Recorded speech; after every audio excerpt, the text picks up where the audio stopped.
Olá, meus irmãos, eu sou Norberto Peixoto, falando aqui do grupo de Umbanda Triângulo da Fraternidade, que por sinal está numa pequena reforma, pintura de final de ano, pequenos reparos, mas chegamos agora no final de ano e a gente se depara com os ritos de praia, que é comum, não só o umbandista, né? Aquele que é adepto do orixá e da religião de Umbanda, mas também a sociedade como um todo, comparecerem à beira-mar no final de ano, levar seus pedidos, as suas rogativas, seus agradecimentos para esse grande orixá que é muito cultuado no Brasil, que é Iemanjá. Eu queria dar uma pequena contribuição, vamos falar assim, auxiliando no manejo dessas oferendas. A gente que já tem aí algum tempo dentro da religião, dá uma pequena contribuição, não no sentido de criticar ou de desmerecer quem quer que seja, mas de dividir alguns saberes dentro do tempo, dentro de uma experiência já de vida, como dirigente, como umbandista, tantas vezes que a gente já foi na praia, tantas vezes que já fomos na mata, na cachoeira. Há que se desenvolver uma consciência ecológica, nós umbandistas. E consciência ecológica essa que passa pela preservação da natureza. E tem alguns aspectos que nós temos que entender. Por exemplo, em essência, o orixá, ele se completa. Ele que é um aspecto do divino, que vem até nós, que se rebaixa até em terra, ele se completa. Então, o orixá, essas forças divinas, os nossos falangeiros, nossos guias, não precisam de oferendas materiais, nem de liberação de fluido através de oferendas, para que eles estejam bem. Somos nós, seres humanos, que em determinados momentos das nossas vidas temos a necessidade de fazer uma oferta, uma oferenda, e por vezes nós nos beneficiamos. A gente sabe que isso tem um fundamento. Nós nos beneficiamos daquela liberação de prana, daquele axé, daquela força vital que os elementos liberam quando adequadamente sacralizados. Não estamos discutindo o fundamento do preceito ou das oferendas que são válidas, mas vamos dividir algumas considerações para a nossa reflexão coletiva. Eu senti necessidade de dar essa pequena contribuição, dado o que a gente vê muitas vezes na praia nos entristece: poluição, sujeira, garrafas, copos plásticos, sacolas plásticas, pentes, espelhos, barcos que ficam no fundo do mar e não são biodegradáveis. Vamos refletir um pouco sobre isso? Primeiramente, o ponto de força do orixá, quando nós vamos fazer uma oferenda, ele deve ser um ponto de força virginal. Por si só, ele já está sacralizado. Quando a gente faz uma oferenda numa praia que tem saída de esgoto, entrega de esgoto, aquele ambiente ali já está profanado. Então aquele axé, aquela força vital que aquela oferenda deveria levar até o ponto de força do orixá e voltar para nós em retribuição, isso não acontece, porque aquele ambiente está profanado, é um ambiente de um axé negativo, e que não tem um ponto de ligação com o orixá. Isso serve tão somente para o exercício da nossa fé, da nossa gratidão, da nossa crença para com o orixá. Então, entrega as oferendas em praias públicas que têm saída de esgoto, próximas à saída de esgoto, não tem fundamento. O ponto de força está profanado, negativizado. Da mesma forma, nós fazemos uma oferenda onde todo mundo pisa, em beira de calçada, de calçadão, perto de quiosques, onde tem banheiro, o pessoal está bebendo, festeando, nada contra a festa, nada contra a alegria, mas também carece de uma entronização, digamos assim, energética, vibratória, que não tem um ponto de força positivado. Aquilo ali é uma energia naquele ambiente ali que está numa fadiga. Não representa, não simboliza o orixá. É tão somente para nós exercitarmos a nossa fé. Então, o primeiro fundamento de uma entrega, de uma oferenda, é que o ponto de força do orixá seja virginal.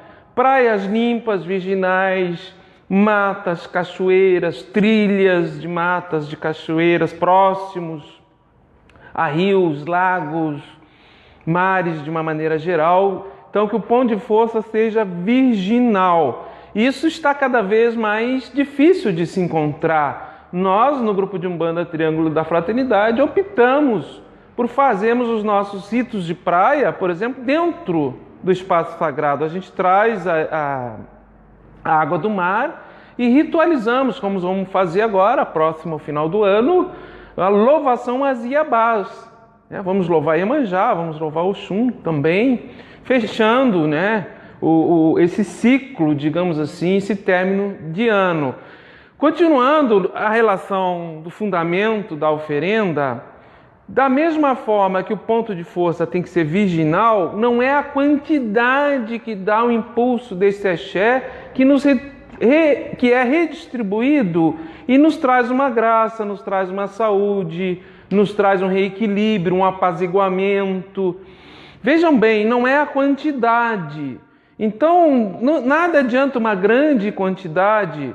Não vou nem falar de sacolas plásticas, de vidros, de copos plásticos, de elementos químicos que não são biodegradáveis, que isso está profanando o ponto de força do orixá. Nós precisamos desenvolver uma consciência ecológica. Tem um Itanifá, tem um mito que Olodumare cria as ondas a pedido de Iemanjá, porque ela já estava entristecida com as sujeiras que os seres humanos deixavam no mar. Então, para as ondas devolverem essas sujeiras. Quando nós vamos num local público e deixamos elementos que não são biodegradáveis, por si só já estamos mostrando para a sociedade civil, a sociedade mais ampla, que a gente não tem um manejo adequado em áreas públicas. Primeiro que isso é um desrespeito, mesmo tendo coleta pública. É um desrespeito às outras confissões religiosas. E mesmo que nós deixássemos elementos em locais públicos que são biodegradáveis, como, por exemplo, uma canjica numa folha de banana, de bananeira, uma canjica amarela, uma canjica branca, um arroz com mel para Iemanjá, flores, e tem um tempo de deliberação daquele axé, e isso deveria ser recolhido, não deveria ficar ali em putrefação, apodrecendo, esperando que, por vezes, nem os órgãos públicos passam ali. Tem praias que não tem coleta diariamente, fica uma sujeira. No ponto de força virginal, que não são espaços públicos, basta uma pequena folha, um pouquinho de canjica branca ou amarela, uma caçapa oxalá, um arroz com mel para Iemanjá, com pétalas de rosa, é o suficiente. Se tem necessidade de se acender uma vela, acenda-se uma vela, espere-se meia hora, se faça uma oração, apague-se a vela, recolha-se o material que não é biodegradável. Não é o orixá que precisa de luz, é o nosso ori que precisa de luz. Não é a vela ficar 4, 5 horas, meia hora, 20 minutos com a vela acesa, naquele momento de rogativa nossa, de ligação para com o orixá, é o suficiente.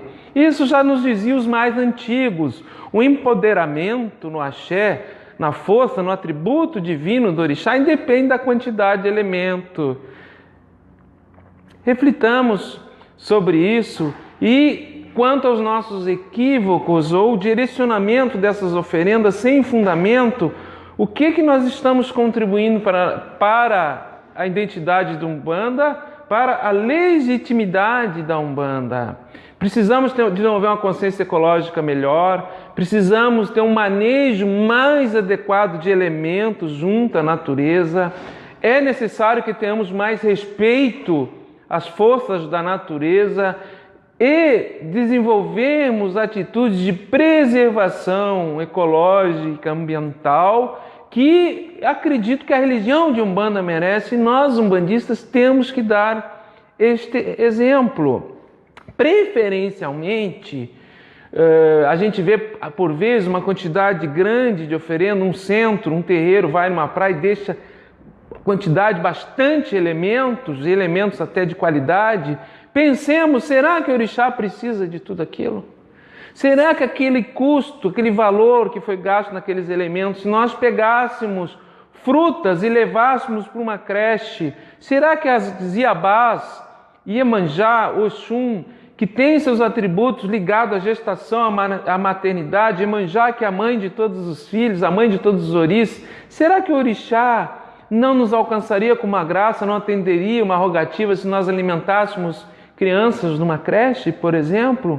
São atitudes, são reinterpretações, são reflexões que a gente provoca com todo o respeito à fé individual, com todo o merecimento de legitimidade que as expressões religiosas têm que ter em grupos, em comunidades, em coletividades, mas precisamos ter mais fundamento, melhorar nosso manejo desses elementos e respeitarmos os espaços públicos coletivos que não confessam a mesma fé, a mesma religião que nós temos. Na visão de Norberto Peixoto, não sou dono da verdade e tão somente provocando uma reflexão para que a gente perceba o quanto o orixá ele está com a gente, acompanha o nosso ori, com pequenas atitudes éticas e de caráter, nós nos ligamos com esses pontos de força da natureza. Eu sou Norberto Peixoto, espero ter contribuído com a reflexão.